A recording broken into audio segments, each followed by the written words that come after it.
Good morning, everybody. So these are the, let's say, the working group 1 session. Really looking forward to the 3 presentations. We have a tight schedule. We have about 15 minutes per presentation, 5 minutes for questions, and we have to get back in an hour. So we cannot, let's say, take too much time. So I would like to start with the first presentation, which is Andrea. She is a magician in the let's say the Horizon dashboard. I always feel that this is kind of a magical trick. You have to know the card trick, and then you can bedazzle your superiors. Andrea is a business analyst and in the data team of the DG Research and Innovation. She's an expert in statistics and visualization.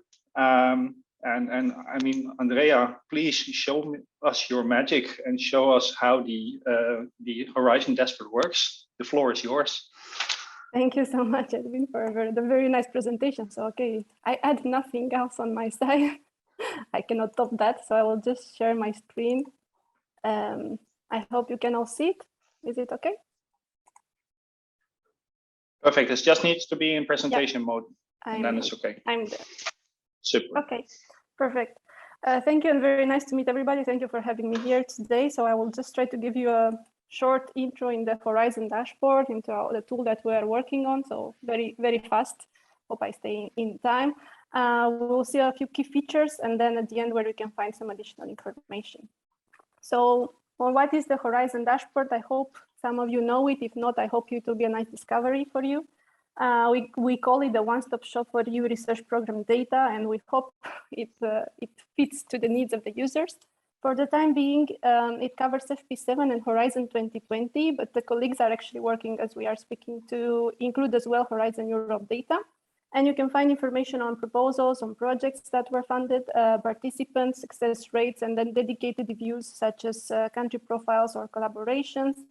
There are dedicated views on project results and specific focus areas on EIC, international cooperation, seal of excellence, and much more. So the data in the dashboard is refreshed every month by default. If there is, for example, now it will be a bit stopped because the colleagues are working on the Horizon Europe part, but in general, it's every month. And it's open to everybody, so open to the general public. As far as we saw so far, the top users were coming from member states and associated countries for Horizon 2020, and in general from the research and innovation community. If you want to access it, you can just Google Horizon dashboard, and I think one of the top results, if not the first one, will be the Horizon dashboard page. Otherwise, I will leave also the link here in the presentation. And for the ones of you who are familiar with the Funding and Tender Opportunities portal, maybe some of you, you can also go on the Funding and Tender Opportunities portal of the European Commission under Project and Results. For the time being, under Horizon 2020, you will find the Horizon dashboard. Once you click on it, this is the landing page of dashboard that we have. So on the left side, you will find the different categories of dashboards that we have, each one with a name and a short presentation. And then you can click on the blue buttons that are on the screen, and you will get access to the various dashboard visualizations. And on the right, you'll have a small information and tutorials buttons, and some news, and also some tweets. Because in general, whenever there is the National Day of one of the member states, we are publishing a tweet with figures from the dashboard. So you can have a look when your country's National Day is happening. Now to get a little bit into the dashboard, we have a dashboard on funded projects. So in general, our dashboard looks a little bit like this. There is the name of the dashboard in the upper part, then a set of predefined indicators, and a set of predefined filters, and then a mix of charts and tables that you can explore. So this is a Horizon 2020 project. And you'll find KPIs related to the Horizon 2020 project. So assigned grants, contribution, total cost, average contributions, and so on, and then details in the chart. Similarly, for the time being, we have also one dashboard for FP7, so FP7 projects. And if you can see here in the small print screen, it follows more or less the same structure as Horizon 2020. And we are currently working on a Rni projects dashboard, so research innovation projects that will actually cover FP7, Horizon 2020, and Horizon Europe, with more or less in the same format, a bit improved, let's say, and with more possibilities to export the data. I have a bit, the bar, it's stuck on the screen, so I hope you see the presentation correctly. And then we also have Horizon 2020 proposals. Since proposal data is more sensitive, here you will find only aggregated information on proposals. So similarly, you have the name of the dashboard, a set of predefined indicators. Here it's a filter on France, but of course you can filter on whatever else you like. You have a map, you have the details. Since it's selection by country, it's a selection by country, you have the details by NUTS region, NUTS level 1, and then different KPIs and different charts for proposals. We also added an Rni Proposals Dashboard, so Research Innovation Proposals Dashboard, and this one covers for the time being FP7 and Horizon 2020. Also aggregated information on proposals, and you can see it's quite similar with the previous one that we have, with the addition of a call overview where you can find statistics per call on eligible proposals, retained proposals, and success rates, oversubscription rates, and more or less. One of the most used dashboard I would say that we have is the country profile. So it's a detailed dashboard focusing on a country. You have all specific KPIs for countries that go from country to region level as well. You can have comparisons with other countries, and you can see what are the collaborations between, let's say, France and Belgium, or France and member states, and so on. There are also visualizations by program part or thematic priority, as you can see here, ranking of the countries compared to the country group to which they belong, collaborations with other countries, and there is a dedicated view on the research and development landscape, so indicators that are not coming from our database. Similarly to the country profile, we have also an organization profile, and in here you will find dedicated KPIs and indicators for an organization. You can filter on the program, so FP7 and Horizon 2020, and if you know the organization peak, so the identification code, you can filter on the organization peak. Otherwise, you can filter on the organization legal name, and you will find details for the organization that you will filter on. Similarly to the country profile, you will find as well, this is just one of the pages from the dashboard, but if you explore it, you find as well collaborations with other organizations, list of departments, and of course, export list, and keywords, and so on. There are dedicated views on project results, again, for FP7 and Horizon 2020 for the time being, and anyways, we do not have this information yet for Horizon Europe. You have one view on intellectual property right and one view of scientific publication that result from a project that was funded under FP7 and Horizon 2020. And this information is as it was declared to us, or as it was declared reported to the European Commission in the continuous reporting. In FP7, maybe for the ones who are familiar with, it covers as well the parts on European Research Council data and ICT that were not part of our database and were reported separately, but we managed to include them. And you have to know that specifically on this part, also on the others, but specifically here, there is an ongoing work on data quality to improve the application references, DOI, and much more. Then we have as well thematic views. Here, just 2 examples. So we have thematic views for the European Innovation Council, a view on projects and an aggregated view on proposals with details by European Innovation Council scheme and topics and projects, and similar but aggregated for proposals. And there are as well dedicated views on international cooperation. So here you'll find the again for Horizon 2020, so this is why you are seeing you will see the country groups from Horizon 2020, and you get statistics per different country group with a focus on non-associated third countries. So if you explore a bit the dashboard, you will see that the next pages are focusing on this category. And recently, since Horizon 2020 ended, we are obliged to follow up what's happening and to be transparent. So we published a dashboard on indicators for Horizon 2020 that is called Cross-Cutting Issues in Horizon 2020. And in here, you can find different categories of indicator used for reporting on what has happened on Horizon 2020. So for each category, like science and society, sustainable development, private sector participation, and much more, you get sets of indicators. Most of them are shares, so you can get the percentage to see how the respective category performed in Horizon 2020. And additionally, you get also the amount that corresponds to that share. So the absolute figure as a second KPI. Now, also short, how to make the best of the dashboard. So just a few tips, let's say, of what you can do. So the dashboard is built on the ClickSense technology, is what we have at the Commission for the time being. It's built to be mobile friendly. It has a lot of visuals that are sizable and you can play with them. It's interactive. You can find more than one page in each dashboard, and there are other user-friendly functionalities such as searches or exports of images or of data. And now to go a bit into these details.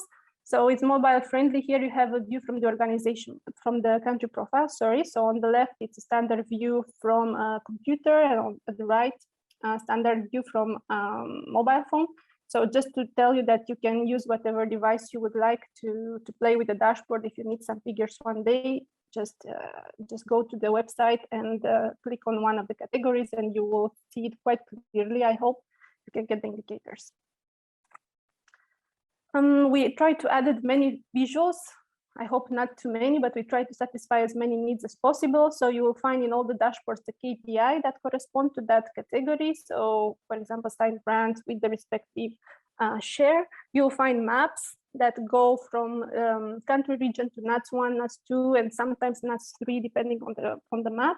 You can find charts like bar charts with top organizations, pie charts with categories of organization, tree maps or bubble charts that will show you the program parts or thematic priorities, and also maps with collaborations. So here you see the collaborations between Belgium and the countries in Europe. So you can explore this as well. In general, in the dashboard, the charts are sizable. So for example, I'm here in Horizon 2020 projects dashboard. You can see the name in the upper left part. If I would like to explore this bubble chart and see the participation of France, let's say, in Horizon 2020, you can notice it's not very visible on the chart. But if you go with the mouse over it, you will get two arrows that will appear that will indicate full screen, actually. So if you click on that, you will get to have the full screen of the visualization. And now it's pretty clear where France stands in comparison with the other countries. So you can do this with most of the charts. And if you want to go back to the previous visualization, just click on the X button and you'll be redirected back. The dashboard is built to be interactive, so you can filter a little bit everywhere in the charts, and we will see that in a second, or in the visualizations, and you can take advantage of the drill downs. So this means that the different charts that we have are adjusting depending on the selection. Sorry. So for example, here we have a bubble chart on signed grants and thematic priority. If I filter, let's say, on Marie Curie, and you can try this by going through the dashboard, the chart will adjust and you'll get to see the keywords. So the keywords that correspond to your selection. So for this case, Marie Curie, and this happens in many charts. So you can play with them, and I hope you'll find some that will fit exactly what you are looking for. Now a little bit about the filters. So in each dashboard, we have identified filters that are most commonly used, and you will find them in the upper part of each dashboard. You can click on one of them. You'll have a drop-down list that appears, for example, here for pillar. You select the ones that you are interested in, and then you validate, and the selection will apply everywhere in the dashboards unless it's stated otherwise. You can also use the three dots that will indicate that there are actually more filters available. So if you click on that, the list will actually expand. And besides the predefined filters, you can also filter everywhere in the dashboard. So I took as an example one of the charts, so bar chart here. If I want to filter on ERC, I just click on the bar and validate it, and the filter will appear in the upper part, and all the figures will be adjusted for ERC. You can also find several pages in the dashboard, so not only one page, but there are actually a lot more. You'll find details on projects and participations. You can find details on proposals and results as we've seen. And if you want to navigate through these pages, then on the upper part of the dashboard, for example, here I'm in Horizon 2020 projects. This is the name of the dashboard, and at the right, it's the name of the page or sheet, as they are calling click. So if you click on that, a list will appear and you can actually see the pages that are behind this dashboard. So you can see that in Horizon 2020 projects, there are actually more than one page. You can select one of them and then navigate through it. Or if you are already familiar with the dashboards, you can use the arrows to navigate. The right one goes to the next sheet, left one goes to the previous one.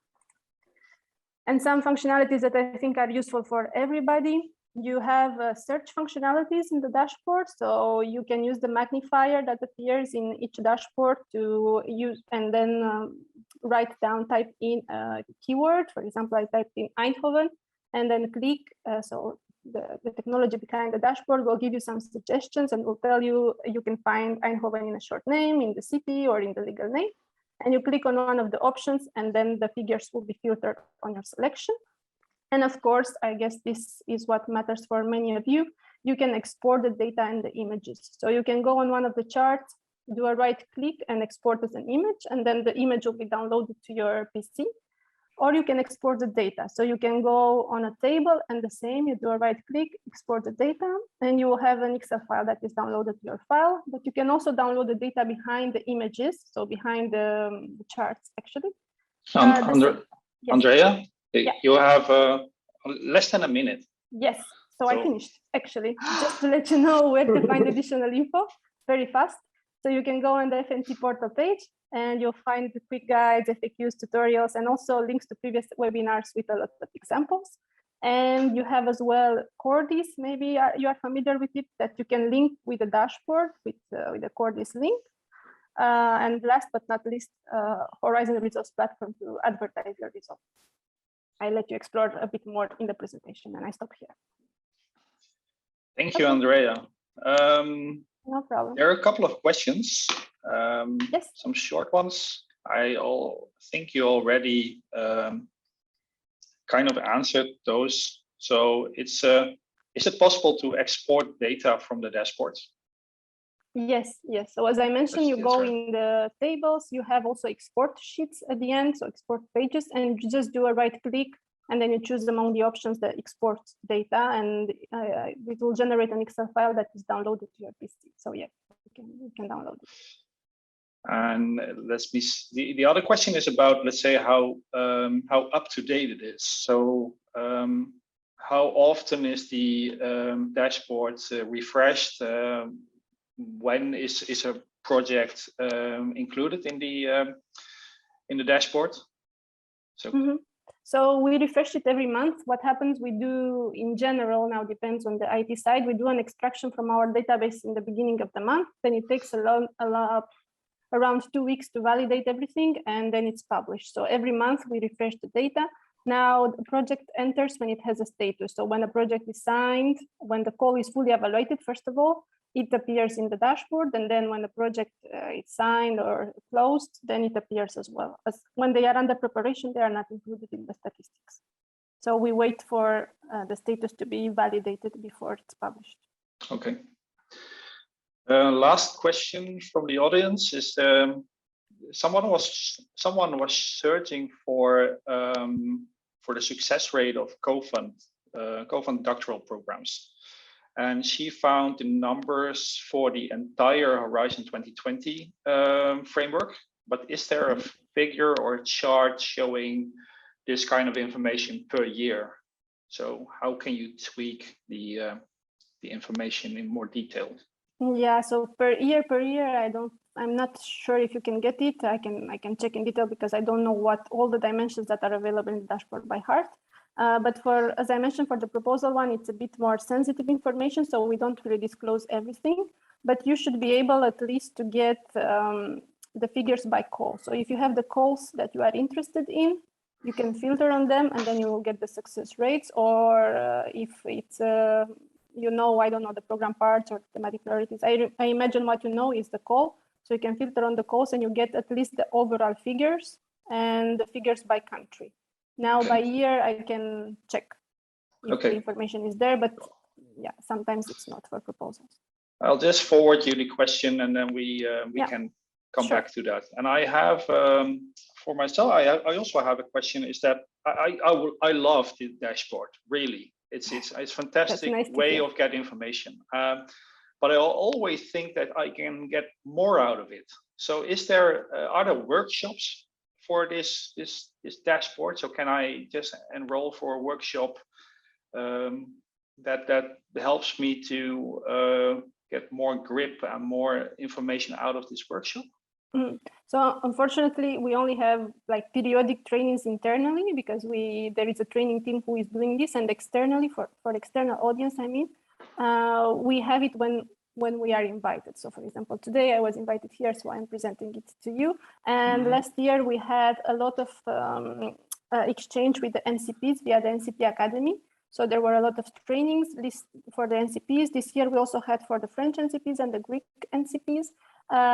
So for example, all the trainings from last year that we gave to the NCP Academy, there are actually webinars of 1.5 hours, 2 hours with a lot of practical examples in which we went together through all the points and how to do this and that, and they are available online. Some of the links are here, what I mentioned. So if you go under information and tutorials, now we added new ones to the webinars, and if you want more, I can share additional ones with you. I think it would be great to have you in the group, let's say maybe working group 1, or or invite you for a larger presentation, a longer presentation for an association, because 15 minutes is way too short to do the dashboard any good, right? At least now you are familiar with it, I hope, and if you have more questions, don't hesitate. We know that it exists. Thank you very much. Thank you as well. We have to move on. I thought that there was one other question, but we will get back to those after let's say after the session. So every question will be answered. Don't worry. We'll move towards the next presentation from Laura. And Laura is from origin a cancer researcher. She did her studies in Italy and also her PhD in Italy. Then she moved to San Francisco for her postdoc and decided that she would like to do more in writing instead of research. So she moved towards writing, and she also moved to the Netherlands. And in 2018, she joined the University Medical Hospital in Groningen, where she is now project manager and grant advisor, but also chair of the working group on diversity and inclusion. A very important topic, I guess, also regarding, let's say, it has a lot of things, not only to do, let's say, with the gender equality, but also lots more in a safe environment for working, etc., etc. So, Laura, the floor is yours, and I'd love to hear more about your expertise on the gap. Thank you. Thank you, Edwin. I guess you can see my screen now. So I want to thank you first, the organizers, for giving me the opportunity to be here for talking about an issue that I'm really passionate about. I work in Groningen in the Netherlands at the University Medical Center. I work in different groups in the Grant Support Office, in the OMCG, Research BV, OMCG Impact Team, and the Working Group on Diversity and Inclusion. So the point of view of this presentation will be that of a pre-award project manager supporting researchers in writing their gender aspects paragraph. So why are we here today talking about gender equality? I think that we can all agree that gender equality and equality more generally is a fundamental human right and also a foundation for a sustainable world. So gender equality is a sustainable development goal, and it is connected to 4 other sustainable development goals. So just to give you a little bit of a historical perspective. So more than 20 years ago, in 1999, the Council of the European Union recognized that women were underrepresented in the fields of science and technical research, describing it as a common concern both at the national and European level. But at that time, there were no data on it. So a task force working group of experts was set in place to collect data and statistics. And now, since 2003, every 3 years, we have reports on these data that are collected in the She Figures report. And when the first one was published, women were significantly underrepresented among PhD students and also in the higher academic ranks. Today, women actually are a majority among PhD students, but they are still underrepresented at higher positions. So things have improved, but not enough and not fast enough. And why? So this regarding the representation of women. But what about research? Why is it also important in research? So every cell is sex and every person is gender, and this undoubtedly affects research results. So we can just think about the impact of sex and gender in the current COVID-19 pandemic. How sex and biological differences can affect differently immune response and treatment options. Or about bias in artificial intelligence. So facial recognition systems work better on men's face than on women's face, on light skin than on darker skin. So we need to take this into account, and it is responsibility of the researchers to do that. So this is why there is a strengthened commitment from the European Commission and also in Horizon Europe.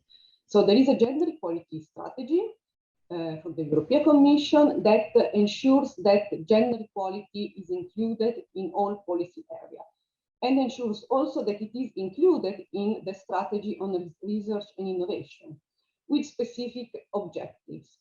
So, for example, with more women participating in research and innovation programs, with a better integration of gender dimension in the research, or with more participation of EU wider countries into programs dedicated to gender equality, and also by broadening gender equality policies to intersections with other grounds of discrimination like age, ethnicity, disability. So today here I'm going to talk about this presentation will focus on the first 2 points and how research can contribute to gender equality and how we as support can help researchers contribute to gender equality. So in research, we can contribute to gender equality in 2 ways. By gender balance, by promoting gender balance in teams, and by including the gender dimension into the proposals. So gender balance, it is about how many men and women are in a team. It is encouraged in Horizon Europe to have a balance, and it also is considered as a ranking criterion for ex-equo proposals. So it is taken quite seriously into consideration. But what if you don't have a balanced team? So it is encouraged to researchers also to think about that. So if a team is not balanced, how are you going to balance it? So are you going to work on hiring processes, on quotas, on trainings? And what are you doing to keep that balance, for example, by promoting flexible working hours, or by offering possibility of virtual meetings, or no meetings too late or too early? And also, how are you fostering inclusive environment?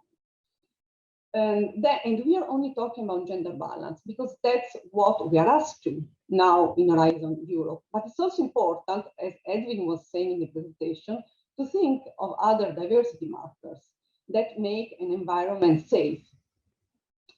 And this regarding the teams, so how we can make a balance within the team.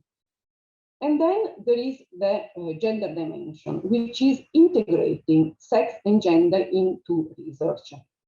So it is mandatory to integrate it unless you duly justify that sex and gender are not relevant. And so now I'm proposing kind of a model, an approach on how to help researchers include the gender dimension into proposals while they are writing the proposal. It might seem a bit simplistic, but it has another layer of complexity. So I like to start with simple things and then to add layer of complexity. So the gender dimension can be included in the methodology, in the impact, and in the project design with stakeholders. So let's start from the last one, with the stakeholders. So this is about the people who will be affected by the results of the project and the people who can influence it. So it is important to make sure that all stakeholders are involved in the project, that it is a diverse group, and that women and men are included in the project design. And not only that they are included, but also that the researchers is listening to all the voices and including their observations in the project design. Once we have the stakeholders and we have put together the project design, then we start discussing the methodology. And this is about incorporating sex and gender into the research topic, and considering how the findings may apply differently to men and women. So this might seem a bit abstract. So I have a concrete example to give you an idea on what are the questions that we as research support can ask researchers to fill this paragraph on gender aspects in the proposal. So this is a real proposal that we have supported. It has not, we don't know the result yet, so I kept it a bit anonymous. So the proposal is about investigating new treatment for a certain eye disease using stem cells. So what should the researchers include in this paragraph about gender aspects? For example, whether the prevalence differs between men and women, or whether the prevalence is affected by hormones. So by asking these questions, actually, the researcher found out that there is a slightly different prevalence of this eye disease in men, and the prevalence also increases in women in menopause. And this can affect actually the results and impact. But what about the stem cells? What is the origin of these stem cells? Are they of male or female origin? Can that affect the results? So when asking these questions, actually the researcher was triggered by this question and found out that the stem cells were of male origin for a justified reason. But then they also included in the design and in the methodology that they would do the same experiments, some experiments, the most important, also in stem cells derived from female origin. So this is to show you how we can trigger, and we can also kind of enhance, research by asking the right question. So at this point, it's not anymore about only ticking a box, only writing something in a paragraph, but it's really about thinking. So it's really about how we can make, we can include these aspects, and how this can affect the results of the project. So it's really a step forward. And then there is the last part about the impact, which is the impact of research once the project has ended, so in 10 or 20 years. And now it can have different influence on sex and genders. So there is another scenario here. We have a proposal about a new screening program for cervical cancer based on artificial intelligence in low and middle income countries. So here it's the other way around. It is about cervical cancer. So one would think that it's only about women. But what about the methodology? Can the methodology be applied to other diseases in the future? So after the end of this project, and will these diseases have a different prevalence also in men and women? So it can have a broader impact, not only on women, but also on men. And also, since we are talking about impact, also think about the communication plan. It doesn't have only to be addressed to women, but it also has to be addressed to men, especially in low and middle income countries that are based on communities and where family have a big influence also on what women do. So it's important also to address the communication plan to men and women. So this was just to trigger a bit your attention to this topic, which I'm really, should be more than just ticking a box. So I really would like, researchers to think more about it. And also we as research support, we can trigger that thinking. I will leave you with this powerful quotation that not incorporating gender and sex analysis in research can cost lives and money. Researchers have a duty to be as rigorous as possible. So with this, I would like to thank you all for listening to me today, and feel free to ask questions now or to get in contact later to discuss further. Thank you, Laura. It is it's nice to see that that gender has so many sides to it. It's not only the gender inequality plan, but it's also, let's say, incorporated in your in the research that is essential. And I feel not only in, let's say, medical research, but also in social sciences and other fields, the aspects between gender should be really included in projects and are essential. In the meantime, I'm scrolling through this chat and I hope that to find all the questions, because I was also chatting with Niall about the saving all the presentations and all the questions, so we can get back to you in case. Let me see. That's nice. Stephanie has a Q before it, so then I know that it's a question. When we address the diversity and inclusion part in the proposal, a lot of times we mention the current situation, like male-female ratio, etc. To address this part in a more broader way, we would like to include more than just gender balance, but sometimes this information is private. Do you have suggestions how to deal with this, or what to include besides gender balance? Yeah, that's a really good point. And that's true that these are, these data are subject to privacy. So maybe you do not have to include the data, but you can include what are you striving for. So what is your aim, so that you are going to include a diverse team and cultural background, different ethnicity.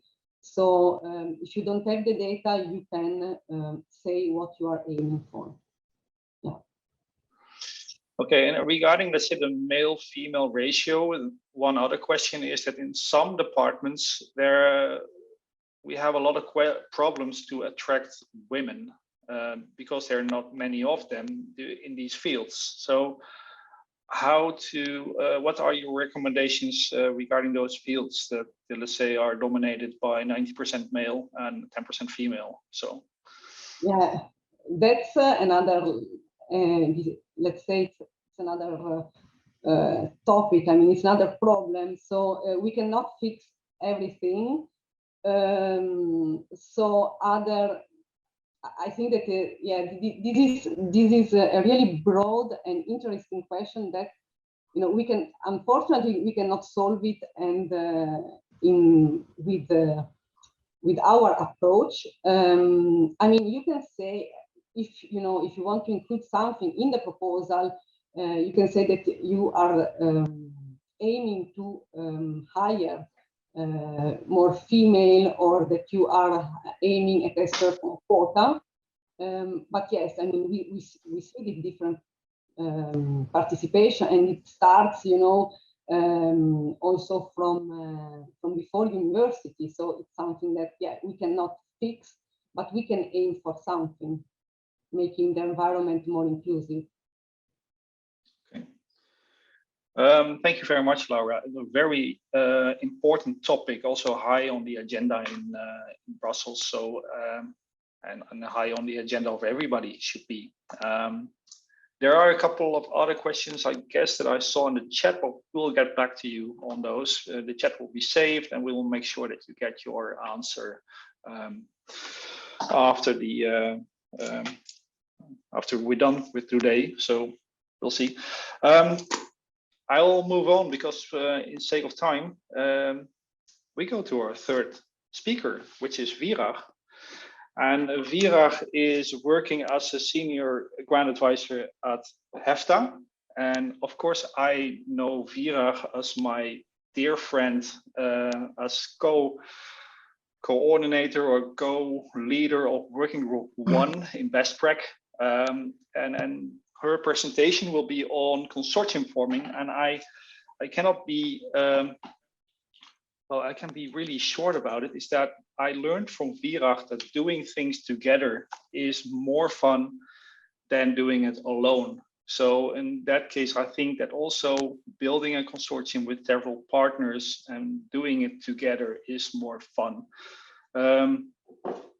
Virag has a lot of experience in consortium building and leading several European projects, and always doing an awesome job. So I will give the floor. And she's really good in different kind of presentation skills and using Slido, etc. So Virag, the floor is yours, and go do something Slido-like.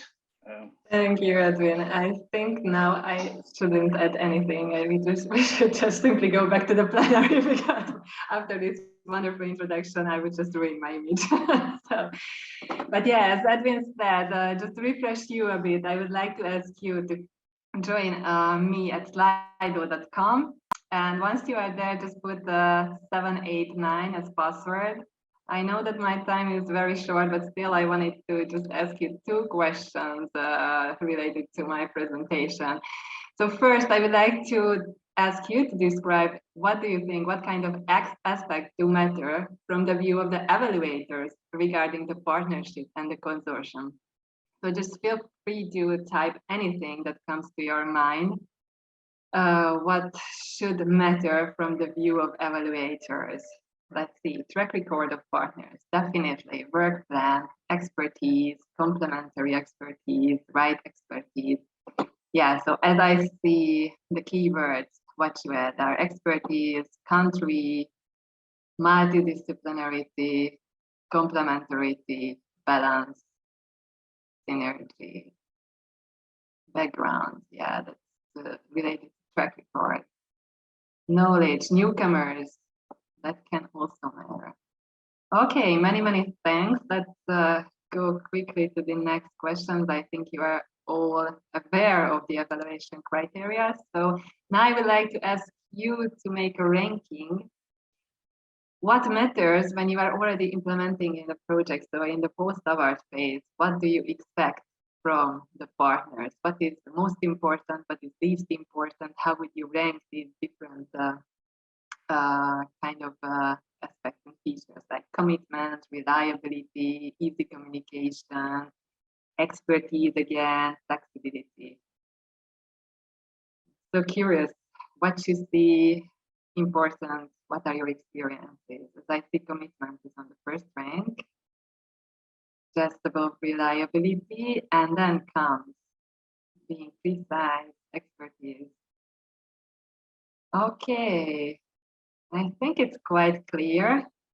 I almost fully agree with you. Commitment and reliability are the most important stuff when you are doing projects.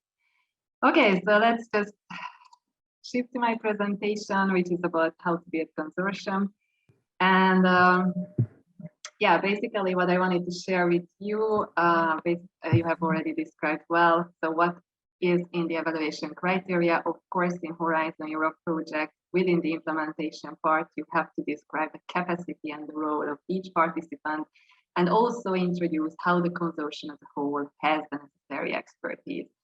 So these are still crucial topics, and for that, the good hint and the good way of setting up the partnership is to ensure the diversity as a complementarity with regard to geography, organizational background. So it is not enough only to have different partners from different countries, but also with different organizational type, and of course the expertise. Now let's go through the 4 steps that I brought here to you today. So when you are checking a proposal and starting to thinking about whether to go for it as a coordinator and a partner, the first decision is making this decision with your researcher within your institution. And then my suggestions here is that always take time and always take the decision in time. This is absolutely in line with what Sean McCarthy shared with us yesterday. So you have in time all the working documents, all the policy documents, and all the program documents.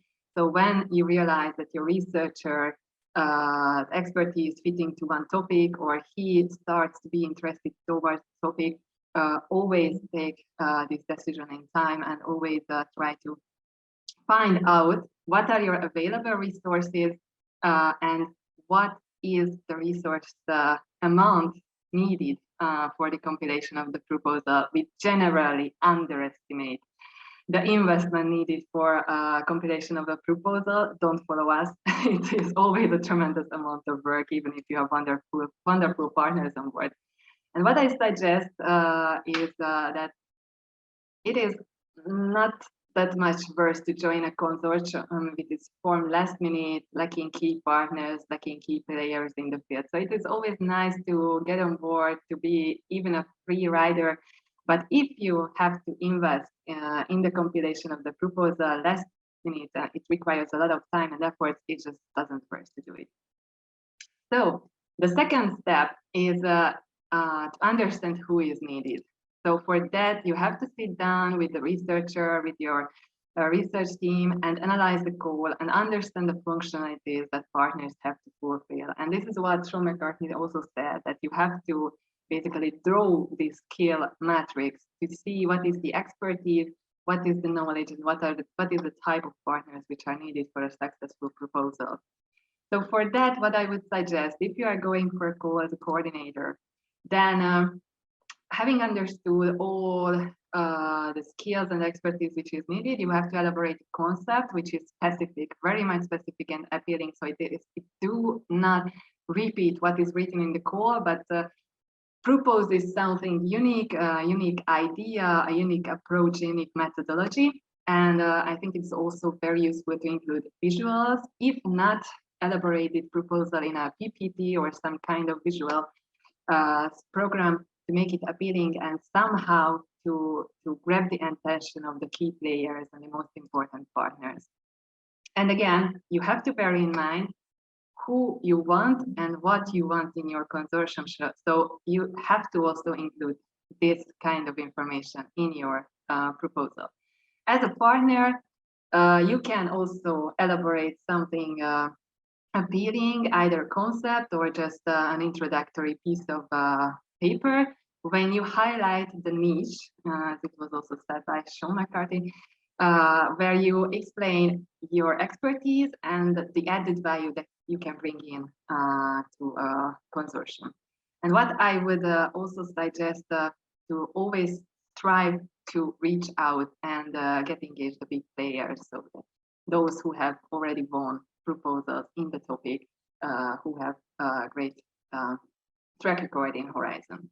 And what I would suggest to overcome or never do is to recycle a consortium from previous project or a not guaranteed project. Of course, you can pick up some partners who are again important for your proposal, but in a whole, never recycle a partnership, because the goals are changing, the requirements are changing, and you just, even if there are all the best friends that you have, you just cannot ensure that you meet the evaluation criteria. And again, you shall rely on your researchers network, your network, but never rely only on it. So always try to ensure that you meet 100% the core requirements with regard to the partnership.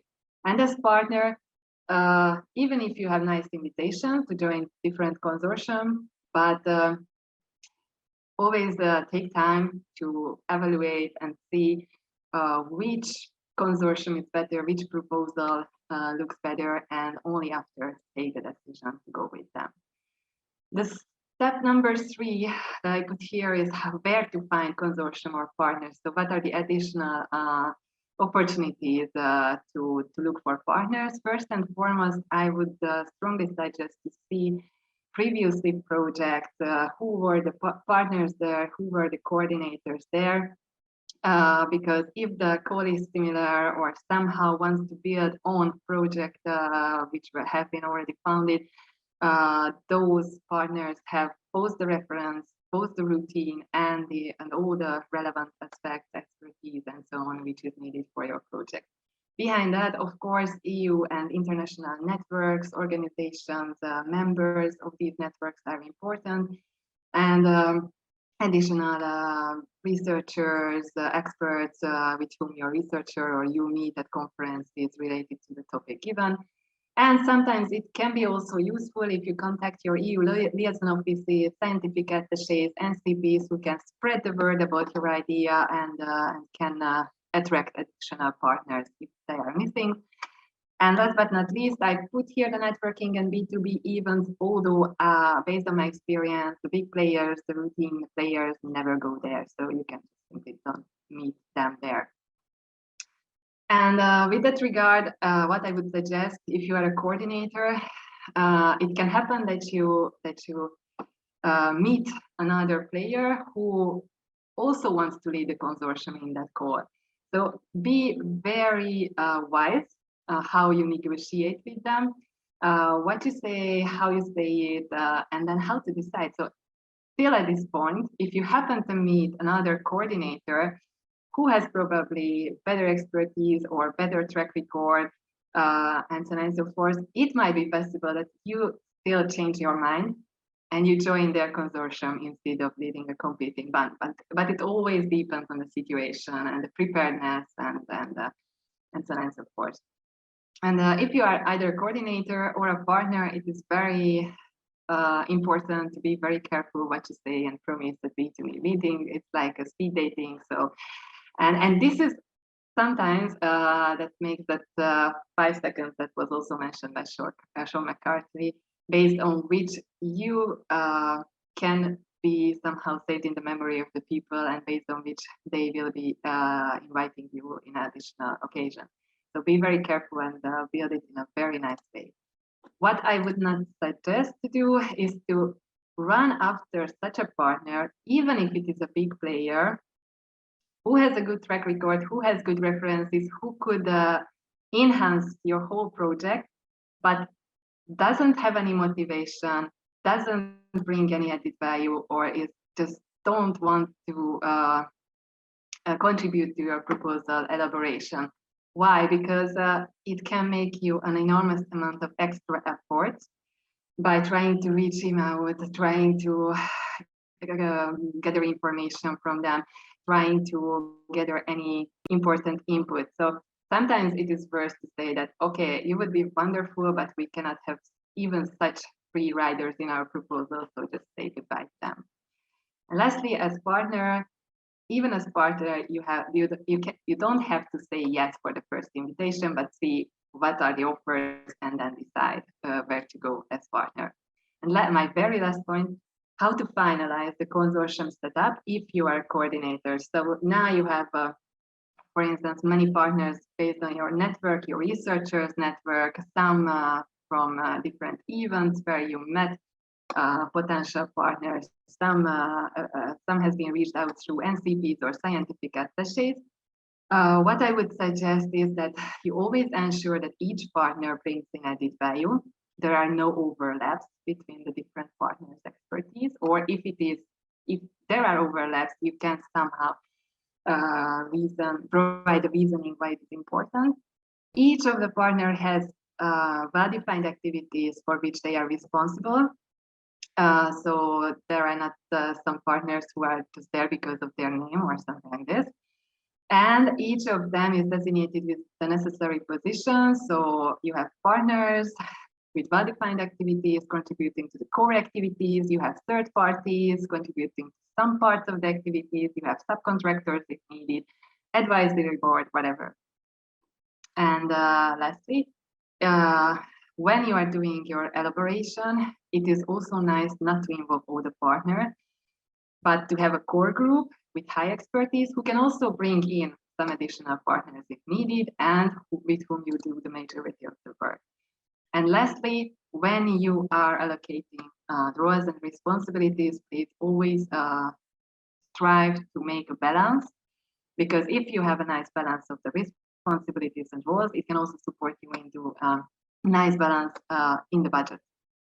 What I would not suggest is to have too many partners or too few partners. Of course, it always depends on the call, whether there are requirements with that regard, but with too few partners for a huge amount of money, you just cannot go. And with too many partners, so like more than 20, with a small amount of money, you cannot go, but also there are other circumstances and you have to find out what is the best approach.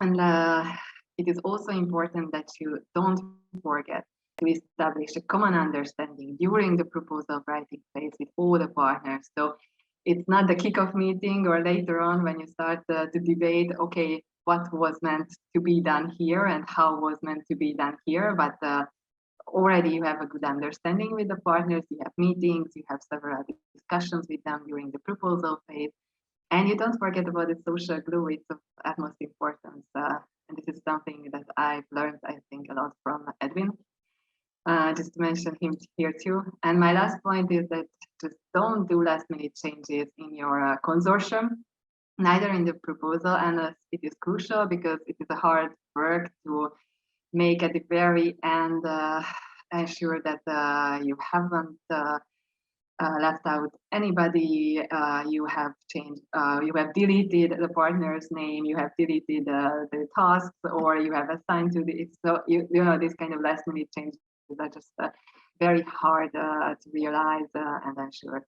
But it happens that the partner withdraws or disappears or something, so you have to be prepared for that, but it's not, I think, the optimal situation. So that was it. Thank you a lot for your attention, and if we have any time for questions, just feel free to raise it. Thank you, Virag. There are a couple of questions and a very nice presentation also with lots of recognition. I think it's good to have sometimes this presentation and view it as not to make some obvious mistakes if you try to make a consortium. I have a question from Angela.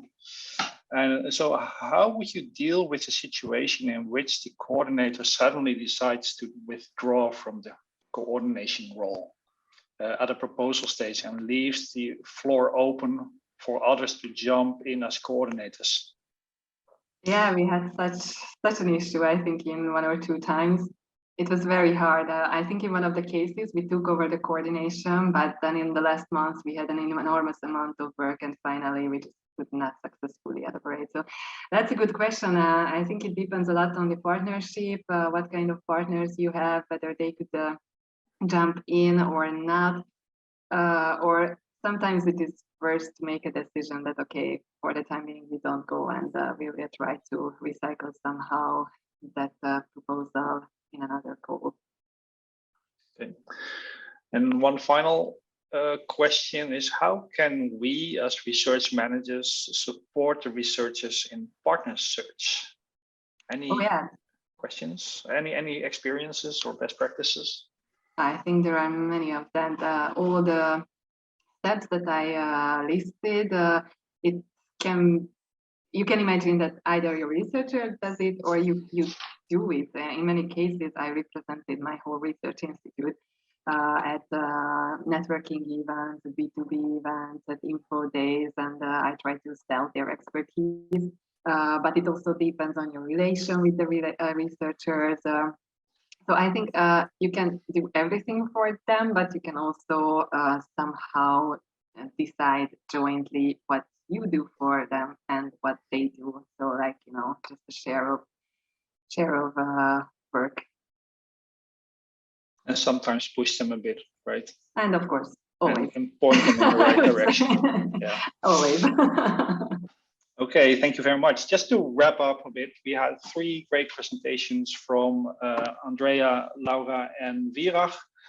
I think these just touch upon the topics, really important topics that what I felt after these 3 presentations could also be, let's say, worked out a bit more in the new EARMA BESTPRAC community, where we can maybe work together with Andrea on the dashboard and see how users use it and help also with the making it user-friendly or more intuitive. Of course, Laura, the gender aspect, but also a safe environment could be for working, would be great to have kind of a working group as an EARMA BESTPRAC community to work on. And these experiences with consortium building, but also being a community from so many universities can help. We can also help each other in consortium building, us as research managers between us and between different organizations. Thank you for being here. We had an amazing amount of participants that we had a short battle between the working group 2 and 3, and we won. So we had about 180 participants in the group. And I would like to invite you to go to the plenary session to listen to Nick and about our EARMA BESTPRAC community being built in the next couple of months. This is it from me, and I will see you in a minute in the plenary session. All right. Bye-bye.